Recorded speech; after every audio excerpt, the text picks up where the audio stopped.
Fellow conspiracy realists, thank you for joining us this evening. We sure hope you liked our classic episode on MKUltra 101, because guess what?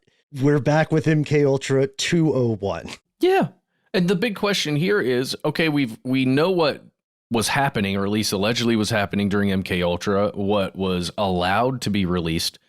Did it stop? And what about all the other stuff that remains unknown about MKUltra today? Because there's a lot. There's so much. There's so much, and we're about to talk about it. Here we go. From UFOs to psychic powers and government conspiracies, history is riddled with unexplained events. You can turn back now or learn the stuff they don't want you to know. A production of iHeartRadio's How Stuff Works.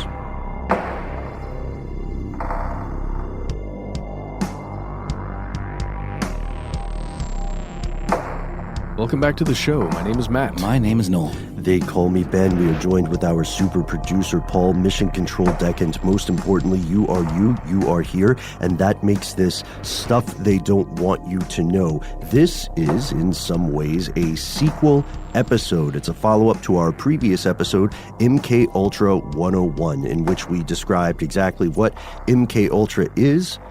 Equally as important, we describe what it is not and how the public learned about it.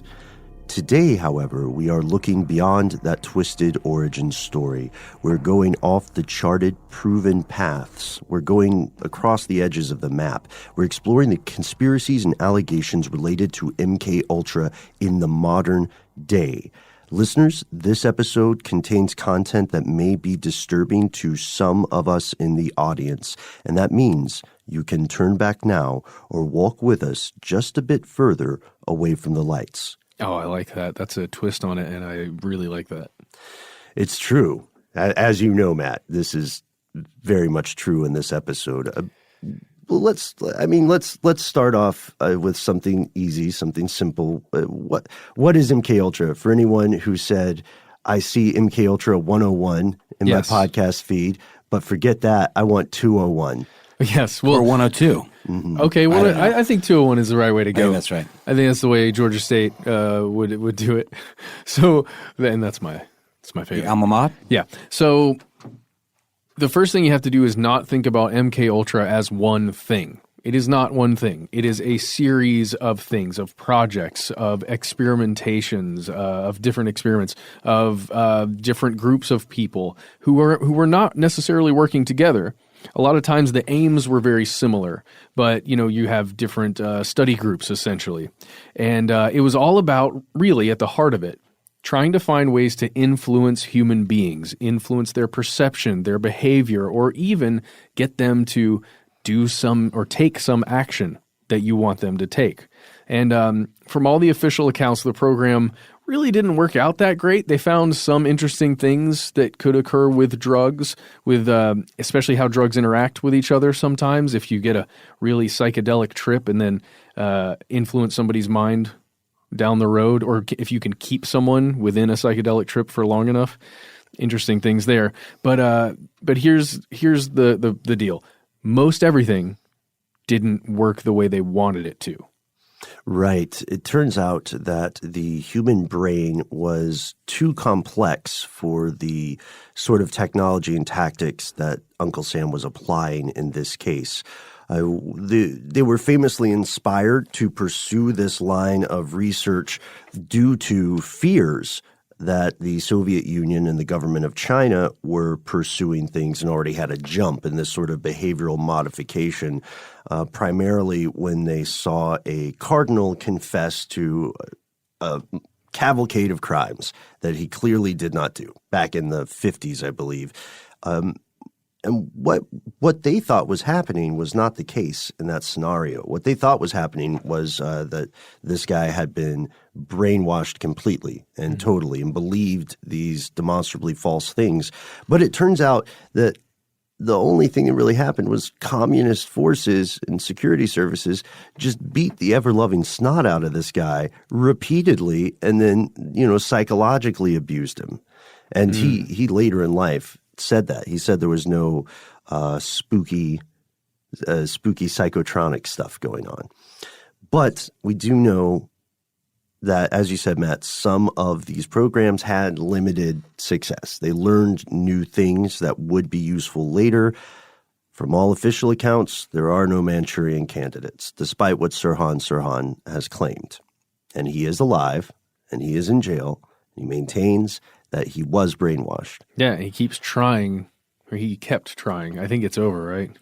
I don't know if he can go for parole. Go for parole again. He might be done. Maybe that's not true. That's what I feel like I remember hearing. Let's put it in there anyway, and somebody correct me. We love that. Yeah. So now it seems like if that's the only information you have about MKUltra, now you're in a state where it seems as if this is an open and shut, horrific historical event. But we're going to Shyamalan it just a little bit, because the problem with MKUltra is this. The CIA purged everything they could internally find related to MKUltra back in 1973 under Director Helms. When you say purged, what are you talking about here? We're talking about physically burning paperwork. Yeah. This only compounded the original problem, which was that they were not keeping much paperwork to begin with. They didn't want the trail. They wanted the minimum amount of stuff they needed to have in order to keep their ducks in a row. So they purged everything in 73. The public only found hard proof of the operation when a Freedom of Information Act request turned up 2,000 documents that had been misfiled. 2,000 documents that were supposed to have also been absolutely, utterly destroyed. So this means that in 2019, and probably in 2020, and probably in 3019, if people still care about it, we will not know the full extent of what the CIA was up to. We don't know all the experiments they conducted. We have some hints, but it's possible that we never will learn. As we noted previously, we have officially entered the realm of deathbed confessions. What do we mean by this? We mean that the only way the public will learn more about this program will be if someone who was working with it firsthand has a change of heart and confesses or provides new information, because they're, that's how a deathbed confession works. You're about to go out. You want to meet the afterlife, if such exists, with a clean conscience. And that is if that person even really, truly understands what they were doing or experimenting on, if they were not just a tiny piece of a larger puzzle that was the experiment, right? Which is highly possible. That kind of plausible deniability is built into a lot of these experiments. Mm-hmm. Another thing about a deathbed confession, too, is like, it's what better moment is there to be able to drop a truth bomb where you don't have to be around to deal with the aftermath or the fallout, the consequences directed at you, Unless you have kids. Well, that's true. And grandkids. That's fair. True. It's also strangely common for people to make fake deathbed confessions. Sometimes that can be due to a deteriorating mental state, and someone really believes that they're Jack the Ripper, and you're like, oh man, Uncle Bill, you were born in 1973. The math doesn't check out. And they're like, no, it was me. It's my dying wish that you tell the world the truth. And you just have to hold their hand. That's it. That went dark. So at this point, as of 2019, as we record this, there has not been any large-scale revelation related to MKUltra since those investigations back in the 1970s, when the senators famously held up a heart attack gun in the halls of Congress. And you can see this clip online, folks. It's somewhat distressing. The gun itself, I don't know if we talked about this did we talk about this in a previous episode? We did, I believe. I think we brought this up when we went over the control group with Brett Wood, and we talked about some of this stuff. Yeah. And then before that too, with DARPA. Yes, yeah. And assassination attempts. Mm-hmm. So it's a pretty neat idea. It's a gun that fires frozen darts of poison. And they're so small that they can go through your clothing without leaving a mark.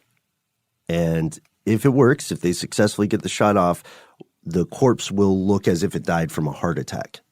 Clever stuff. Small piercing. Yeah, can't buy it in Walmart. Yeah, and don't. Even if it was available, do not buy that. Don't. For anyone who is listening and not in the United States, one thing that would probably baffle you, or maybe not, is that Walmart sells guns, which is, that's one thing we all accept as normal here. But if you're from Sweden or something and you walk into a supermarket, wouldn't you be surprised? Yeah, probably. Dick's Sporting Goods is actually phasing out the sale of guns. I think largely because, I'm sure there was some, political reasons for doing it, but I think from what I heard, it was becoming less and less profitable. That makes sense. Yeah. And for a big box store like that, you know what I mean? Usually you would go to a specialty store to buy guns or a gun show. Right. Yeah. And they're also, most of them, long rifles of some sort. That's right. Like a shotgun or a hunting rifle. Not quite as effective unless you're sniping. And no one sells the heart attack gun that we know of. So all this secrecy has led to an interesting situation. The strange and strangely incomplete story of MKUltra has become enshrined in conspiracy folklore. It has been associated with multitudes of other theories. And typically the gist of those theories will go, the U.S. public learned about MKUltra. That is the tip of the proverbial iceberg. There's much, much more beneath the surface. And if you buy my book, you will learn it. Which sounds a little bit cynical, but that is honestly the way it goes. And it's all based on a very valid and troubling question. What else went on from the 1950s through the 1970s? Furthermore, what, if anything, happened afterward? And we're going to delve into that right after a quick word from our sponsor.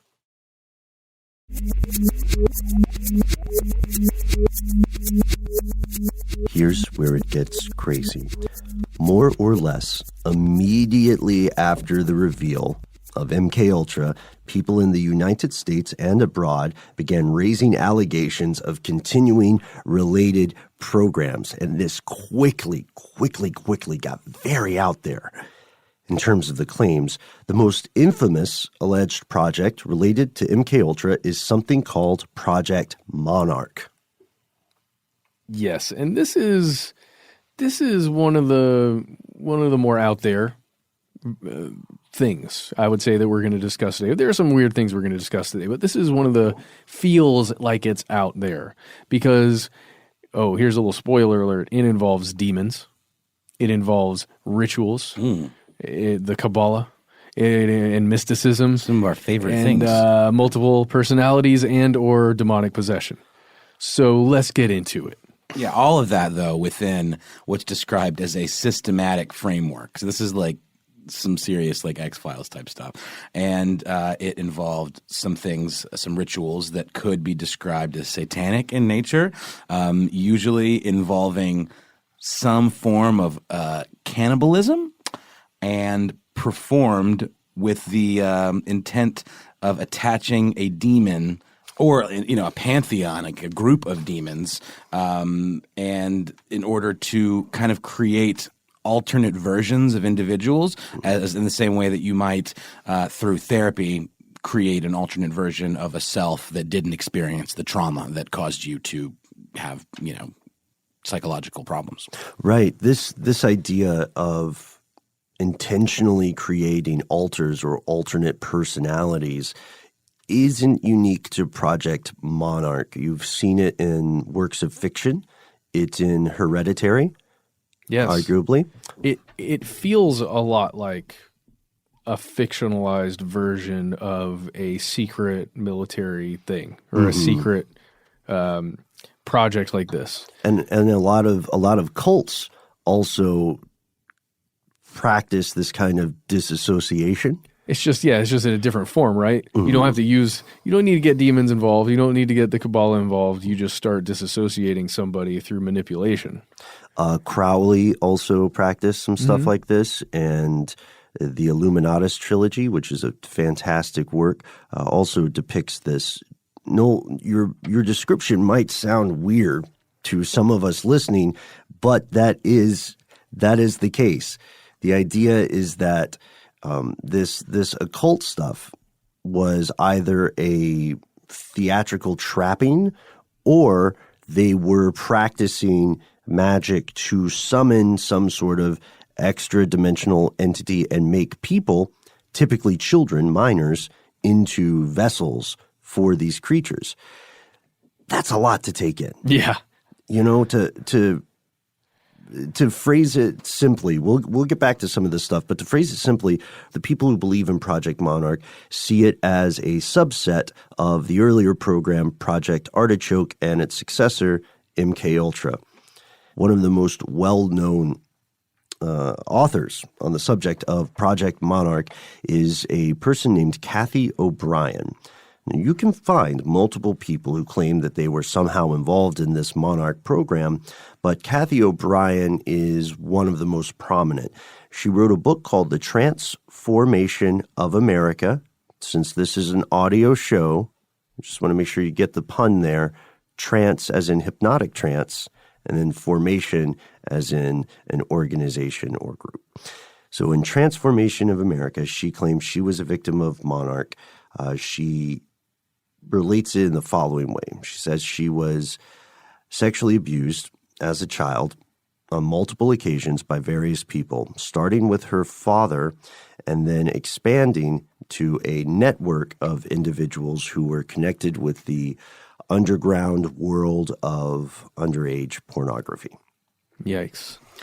Yeah, and then according to the story, that's when she became a victim of Project Monarch. She describes Monarch as a project that used trauma-based mind control, that's in quotes there, to create separate, distinct personalities within a single individual. This kind of makes you think of almost the Manchurian Candidate effect, where you've got like a buried personality that can be summoned at will, or not your will, but the will of your controller, right? Mm-hmm. So according to O'Brien, this is accomplished with the help of some of these occult trappings and, of course, a lot of theater of the mind. She claims, for example, that George W. Bush used holograms for intimidation. And this is a quote from her. She said, Bush apparently activated a hologram of the lizard-like alien, which provided the illusion of Bush transforming like a chameleon before my eyes. In retrospect, I understand that Bush had been painstakingly careful in positioning our seats in order that the hologram's effectiveness be maximized. So on the surface, it sounds like somebody who's making up a story when you're listening to it with a skeptical mind. Mm-hmm. It's difficult to not do that, I think, because it sounds so out there. It sounds so fantastical. Sit right there and watch me lizard real quick. Yeah. Wait, yeah. Well, I need to position your seat for Could 1 second. but you know, I think that's what with these kinds of things is difficult. Even listening to it, to put your mind in a place where you can think, well, is that in any way possible, or is there like what are the possible explanations for this? To have that belief that George W. Bush somehow is using hologram technology to trick you or show you something of an extraterrestrial. Yeah, and maybe Socratic method is one of the best ways to approach this. You know, start with a question.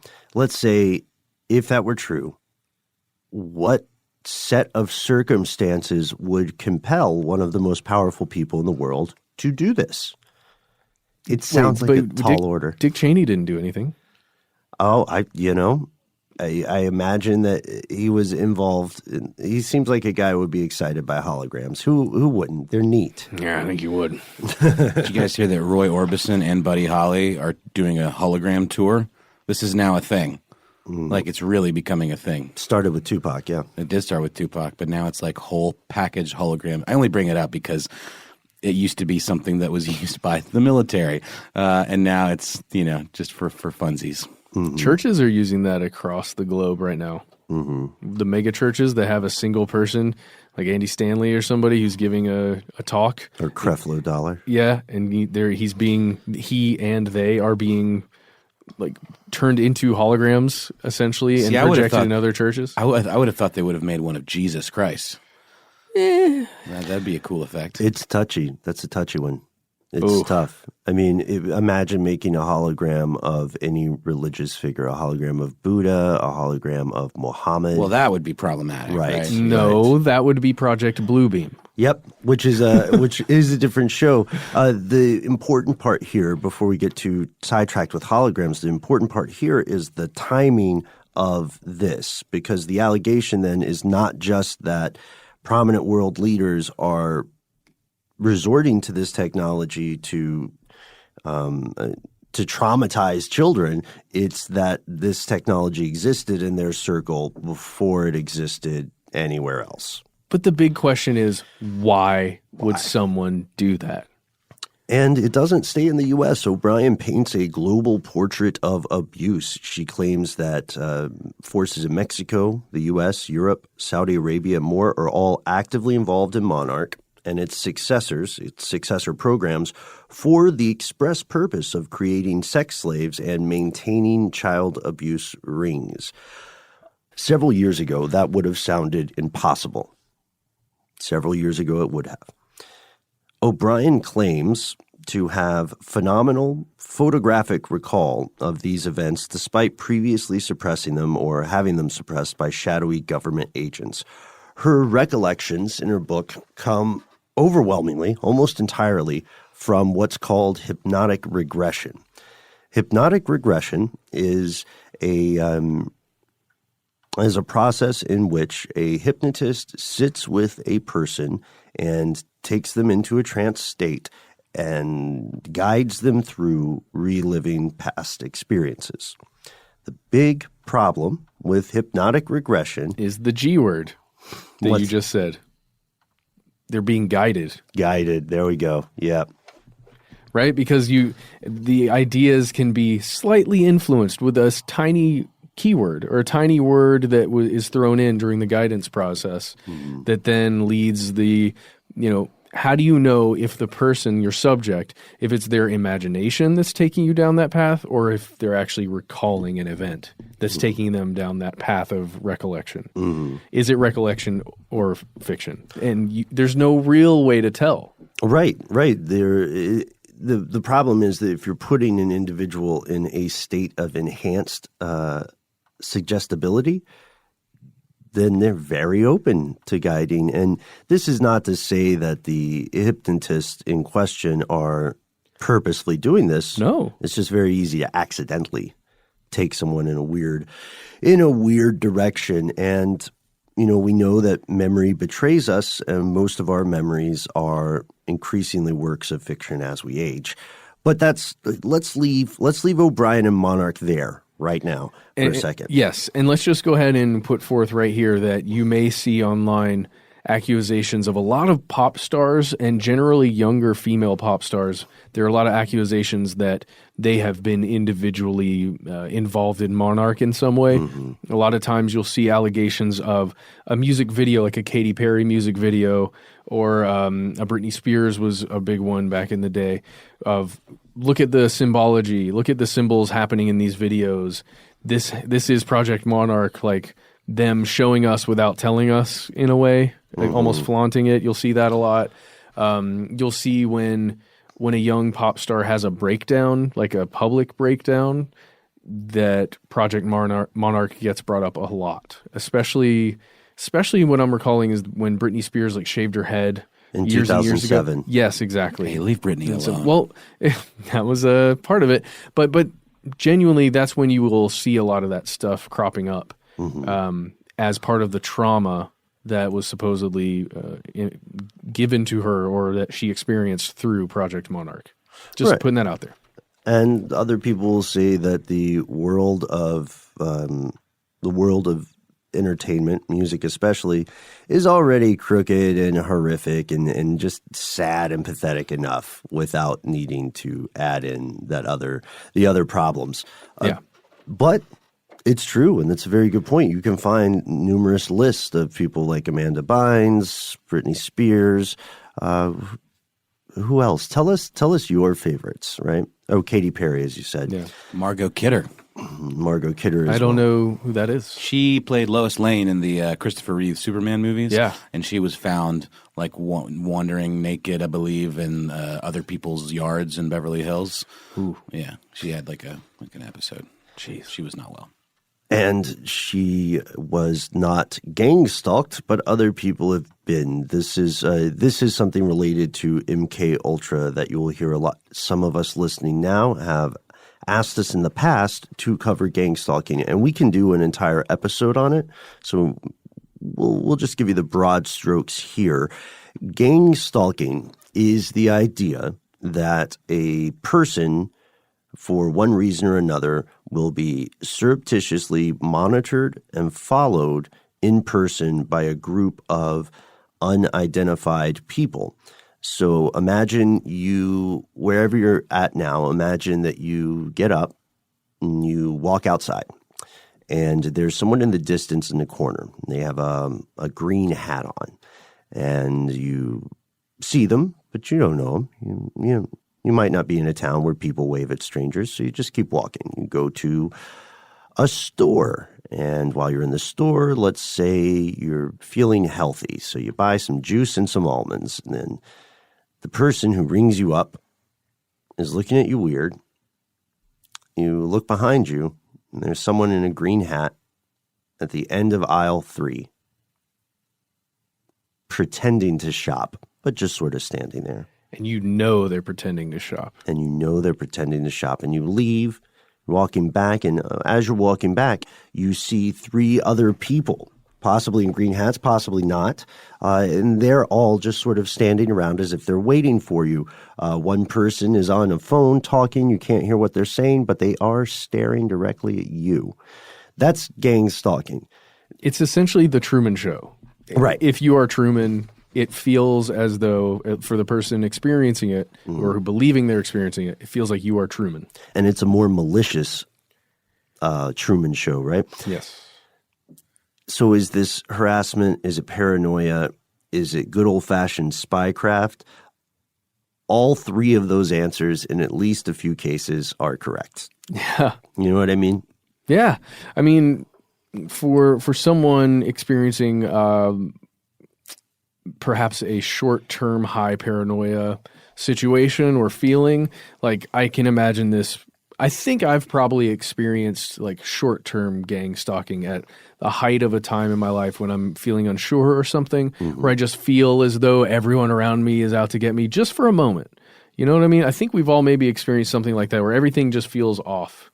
And there are a lot of people out there who have experienced that before, and for perhaps more deep-seated problems. They've experienced that. But we do know that that kind of surveillance on somebody, like actual on-the-ground surveillance, occurs. And it does. And it's not that uncommon.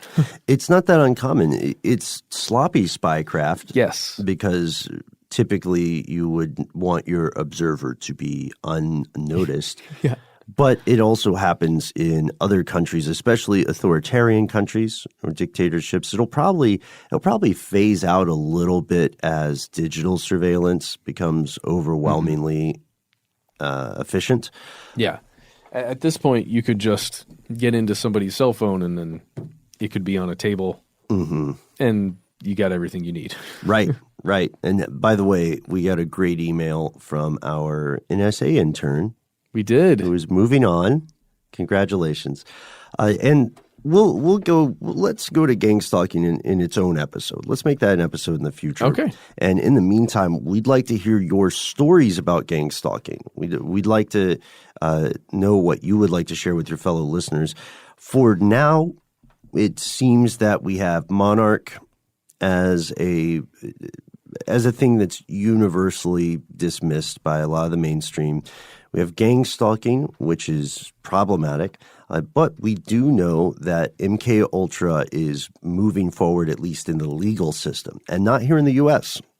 That's right. We have to go to Canada for a look into a class action lawsuit. We're going to do that right after another word from our sponsor.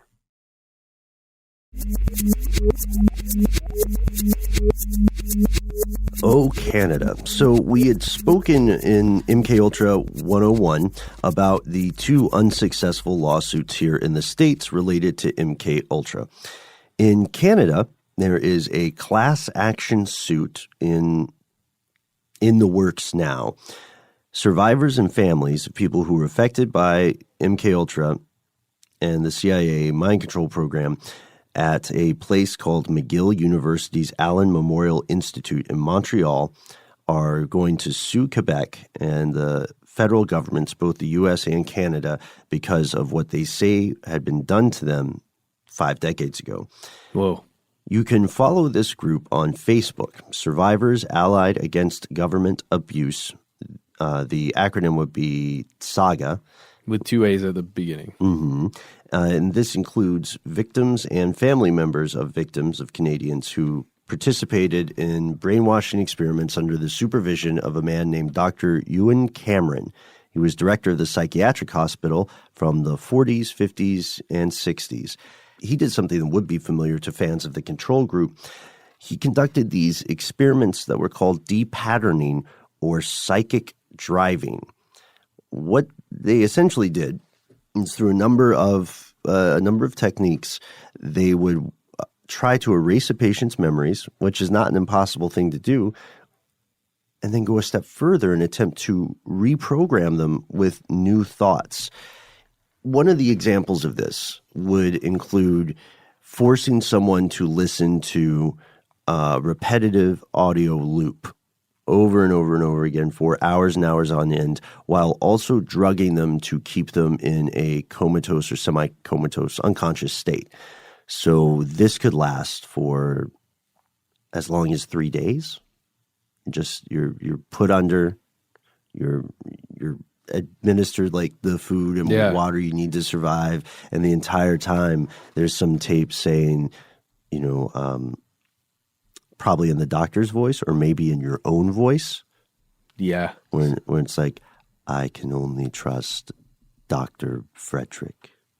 Dr. Frederick wants me well. Certainly most effective in your voice, I think, as the patient or as the subject, because then it becomes your own inner dialogue. Right. And you're in a state of sensory deprivation when you're put under. So yikes. Yeah, so this is really weird, creepy stuff. And if you want an example of a fictionalized version of it, again, check out Control Group. It's available right now, all episodes. And season 2 is going to be happening at some point, right? That's true. Yeah, it's a creepy story. It's a creepy story. The Canadian government gave Dr. Cameron roughly $500,000 between 1950 and 1965. In 2018, if we wanted to adjust for inflation, that's $4 million U.S. They gave him $4 million, and then the CIA also gave him money through one of those front organizations that you mentioned in our previous episode, Matt, the Society for the Investigation of Human Ecology. That's great. So are we for it or against it? Are we for MKUltra in general, or the various projects? The various projects. Let's hear some arguments for and against. Okay.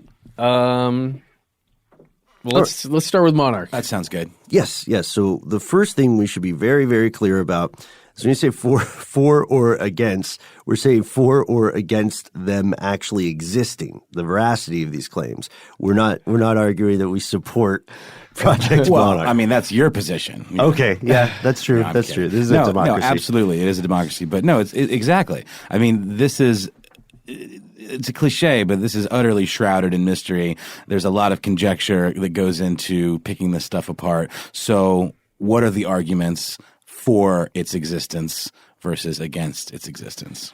Okay, we'll start with Project Monarch, right? Okay. We're talking about how we got these FOIA documents for MKUltra in general, right? Overall. There is nothing in any of those documents that talk about ways to implant demons and or use ancient mysticism or anything to that effect to have a thing called Project Monarch. It doesn't exist, right? The primary evidence that you're going to find for Project Monarch is somebody online somewhere generally, or speaking in a book or something, saying I was a part of Project Monarch as a victim/subject. I like this. So intellectual exercise, counterpoint, the majority of MKUltra documents were destroyed. It's true. It's true. So when we say Good that, counterpoint. yeah, It's a great counterpoint. Most of them were destroyed. And you would probably want to destroy something if you had anything written down about using demons to manipulate people and create sex slaves. right. Yeah. Agreed. Did you just toss off sex slaves just like nothing just now? I did, because that's essentially what Monarch is supposed to be about. Right. Whether it's a lot of times alleged it's a sex slave, like an iconic sex slave, like a Britney Spears or someone that then projects out to millions of people across the planet what it should be to Like be a woman, proliferates essentially. that, I see. Right? Yes, that or exactly. it's a single human being like who is being, abused and like in the shadows by someone powerful. So we know that, unfortunately and tragically, we know that the entertainment industry, from film to music and so on, is rife with widespread covered up sexual abuse. We do know that. We know that. We know a lot of the people who've done that are never going to see a day in court. They're never going to go to jail. But some of them actually are now. But some, yeah, a few, sure.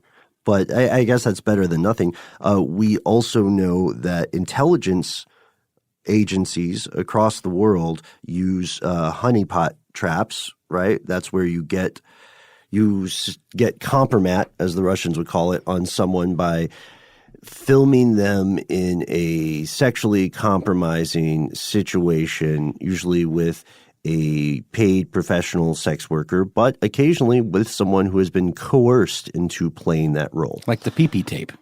Right, like That may or may not exist. right, from the Steele dossier, right? That's right, yeah. For the current president. That's one of the hot allegations. There is one funny story, because we're exploring some dark and disturbing things. I can at least give us one less terrible story. Okay. You can read this in the War is Boring section on medium.com by Darian Kavanaugh. The CIA and the KGB both tried to blackmail Indonesia's first president, a man who went by the name Sukarno. Because Indonesia played an important role in the Cold War between the U.S. and the USSR, which is it all comes back to that, usually, in this time in history, they decided to do a honeypot scheme. The KGB operatives dressed as flight attendants and had group sexual relations with the dictator. And then the CIA produced essentially a pornographic film, and they thought that they would be able to use this on the dictator. You know what I mean? Get in line with our ideas, or we will expose you, you dirty, dirty dog. And the problem is,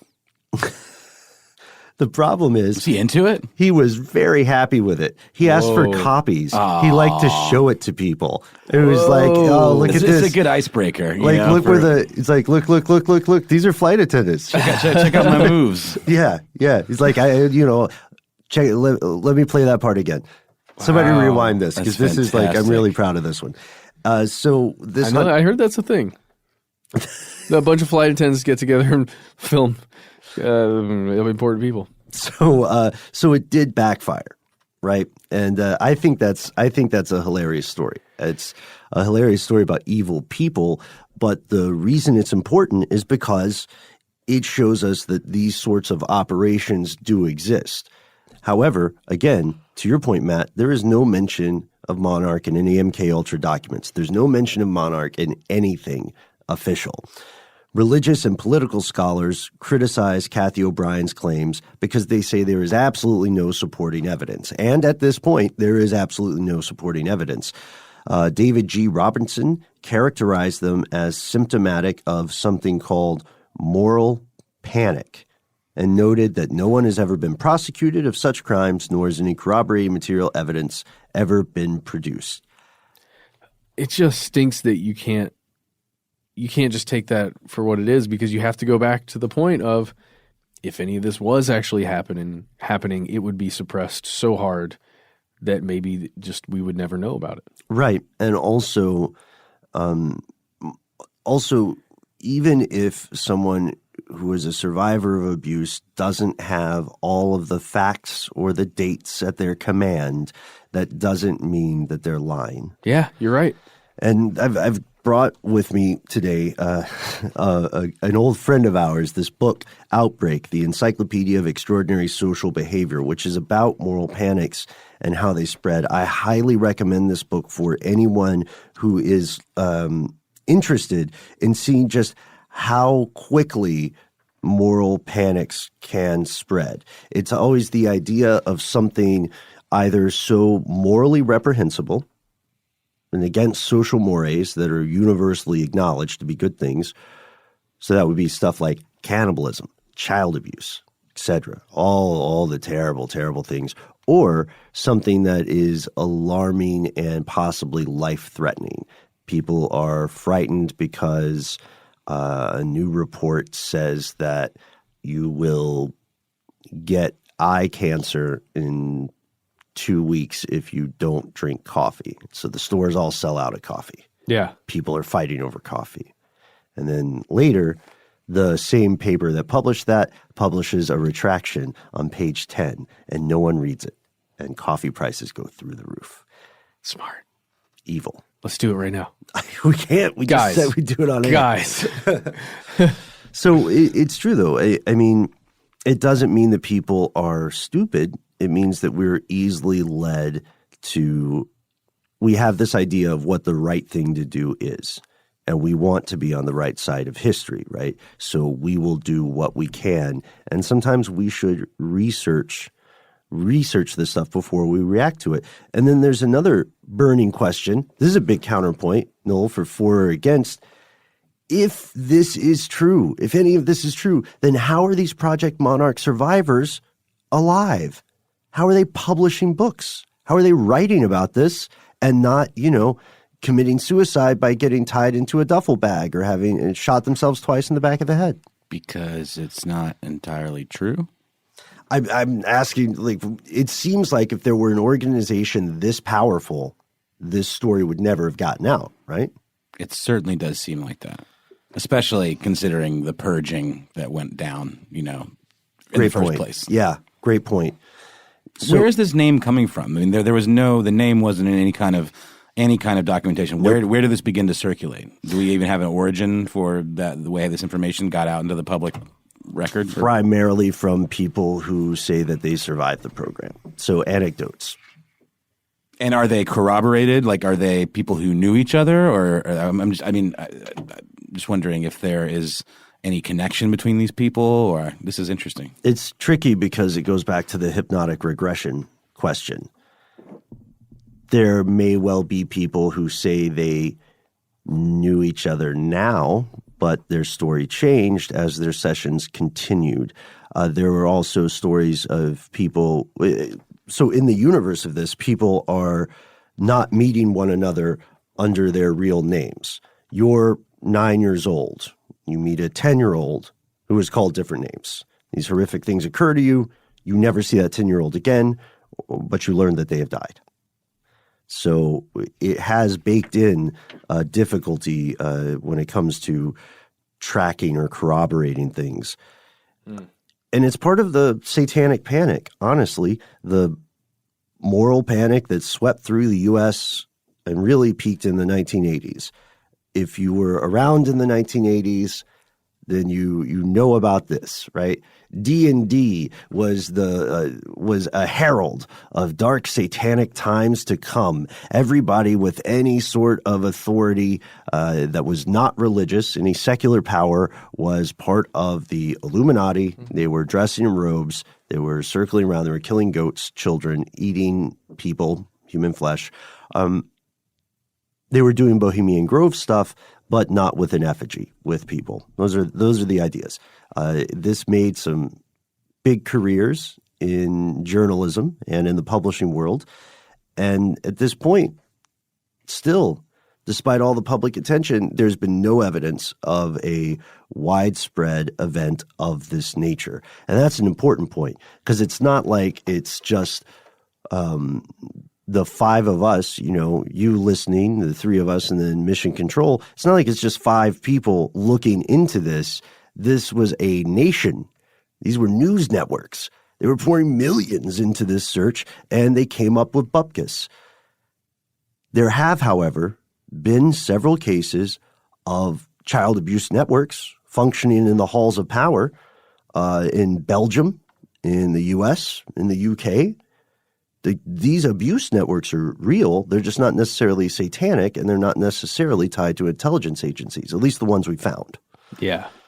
And the satanic angle is almost like this is one way to think about it.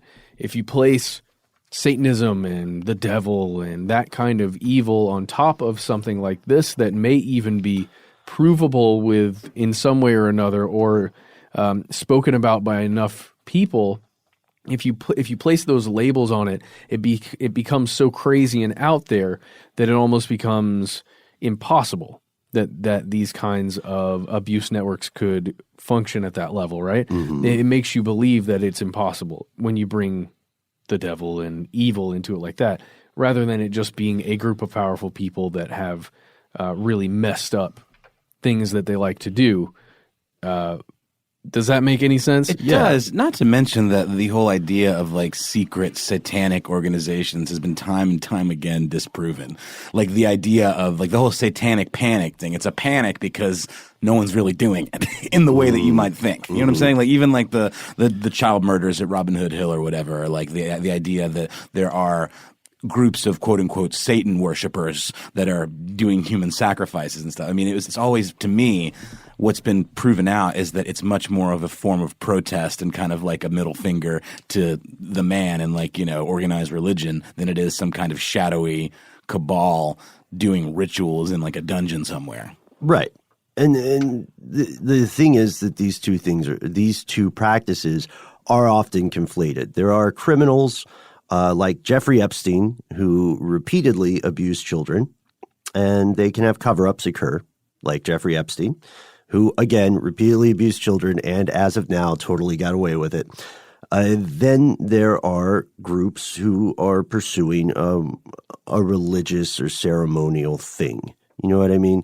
Like they get to – like Anton LaVey is not a deistic Satanist. It's not someone who acknowledges the existence of a Judeo-Christian Islamic God and then some adversary and sided with the bad guy.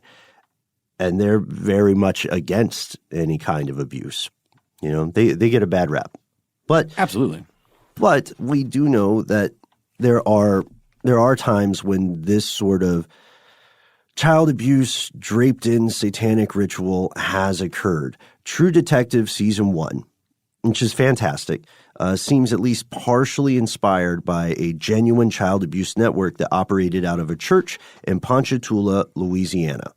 For the record, the creator of the show, Nick Pizzolatto, initially said, I had no idea this was a thing. I don't know what you're talking about. But also, he said that about a couple other aspects that he sort of lifted for that first season, too. Right. Exactly. Some of the philosophical writings that Rust Cole's character spouted. I don't remember who it was, but it was sort of a modern-day philosophy guy who he kind of lifted some of those lines from. Mm-hmm. Absolutely. And maybe he should have just come clean and been transparent about it. But we also know there's an elephant in the room. Several of us listening are saying, how are you guys going to talk about this kind of stuff and not mention the Catholic Church? Members of the Catholic Church actively covered up numerous cases of child abuse for, at the very, very least, decades. And if current behavior or recent behavior was any indication, we're looking at a phenomenon that goes back centuries. And it's so widespread that it's at the very top of the organizational structure. Right. So the more cynical among us will often regard Monarch claims as either a delusion, an indication of being mentally unwell, or a blatant cash grab. But there's no denying child abuse is real. There's no indication that the U.S. government actively poured money into a program designed to brainwash people through the abuse of minors. And this brings up the phenomenon that we've explored before, but it's key to this, and we've been getting closer and closer to that in this episode. The problem of individual actors versus institutional actors. Make up a name for a politician. Kringle Rickenbach. Okay, so Kringle Rickenbach, a representative in Idaho, is found to be committing flagrant, repeated acts of abuse, of some kind of abuse. Okay. And Kringle Rickenbach, it turns out, has been getting really weird with it, too. Yeah. He wears some kind of ritual mask. He's got a robe and an apron. A little dance he does before he eats people or whatever. He's a really messed up guy. But even though he's proven to have committed these, he goes to jail. He's insane. And this doesn't mean that the government or the constituency he represented co-signed this in any way. They were voting for him because of his stance on taxes, and they did not know he was a cannibal. So he's an individual actor. However, let's take a real-world case. In the case of Jimmy Savile or several Catholic priests, there's an institution that actively aids and abets the criminals involved. The Catholic Church covered up for sexual abusers, and high society in England, including law enforcement and including the government, right? Parliament, media corporations, the BBC, they covered up these crimes, and that means it's a matter of institutional actors. So the big question is, if people in the U.S. government were doing horrific, dirty things, were they doing it as individuals or were they doing it as representatives of an institution? That's the big question, and it's tough to answer. But we do have some good news, at least, for people seeking justice in Canada. Remember that lawsuit we mentioned at the top of this section? Well, let's get into that a little bit. So the court still has to certify certain things about this, right? But here's some quotations, some things we know about it thus far. So there's this doctor, Dr. Cameron, and the lawsuit states that his tactics were nothing more than an electronic lobotomy. And it also claims that he damaged a lot of his other patients' brains and shattered their psyches and left them unable to function in a society and within their families. So this one Dr. Cameron really did some seemingly horrific things, at least according to the lawsuit, right? Yeah. And he died. He has since passed away of a heart attack. But in 1992, the government of Canada paid 77 of his victims a settlement of $100,000 and rejected the claims of more than 250 others. Wow, so maybe just the most egregious offending moments, I guess. And probably the way that large governments work, people who could provide a paper trail proving where they were and when. The case may go to court. Hopefully it will. But according to the National Post, the government of Canada is going to be in an antagonistic position for the course of this legal proceeding. The government of Canada asked a third party, a guy named George T.H. Cooper, to conduct an inquiry into Dr. Cameron's depatterning work between 1950 and 65. And this Cooper report, which was concluded in 1986, said that Canada did not hold any legal liability or moral responsibility in respect to these treatments. So Canada said, yeah. Hands up. We're both throwing our hands up like that. Canada says, not us. And McGill University Health Center also said Cameron carried out these experiments, but they were not responsible for his actions. So they're also saying, not us. Not us, bad apple. Not us, bad apple. Not an institution, an individual. And this leads to some conclusions, or as close as we can get. At this point, missing information about MKUltra will continue to feed conspiratorial theories, claims, anecdotes, and so on, and we probably won't be – we can disprove some stuff, but we will never be able to fully understand what MKUltra actually did. Exactly. And there, it's so funny. The lack of transparency here is the big issue, at least from the government side. If these documents were available at some point for everybody to see them. It would be more of a, oh wow, look at what we did back then. That's pretty brutal. Oh man, I hope we at least gained some knowledge from that, from putting all these people through this terrible trauma. Hopefully we can get some justice for those people. But now it's just a breeding ground for much worse ideas because of that lack of transparency. Yeah, exactly. We can keep an eye on the Canadian lawsuit. Legally speaking, that's the only thing continuing right now. And maybe we'll learn some more information about a specific project of MKUltra, right? And maybe that's how we get things. Maybe we collect breadcrumbs, but that means it takes a long time to build the whole loaf, you know? It sounds like a whole podcast, doesn't it? Just a podcast on figuring out what the heck MKUltra is? Well, we had talked about having Russell Targ back on. That's true. Yeah. That could be just the thing. Let's just get him to host a show where he remote views to track down the scientists who were involved in MKUltra programs and then does hypnotic regression on them and or remote viewing with them and teaches them to go back and remember. I like the pitch. Let's do it. So also we are reaching the point where just due to the limitations of human lifespan, a lot of people who could make a deathbed confession have already died. You know what I mean? There we go. We do want to include on a last note, one of the most important things in any episode dealing with this sort of subject matter is this.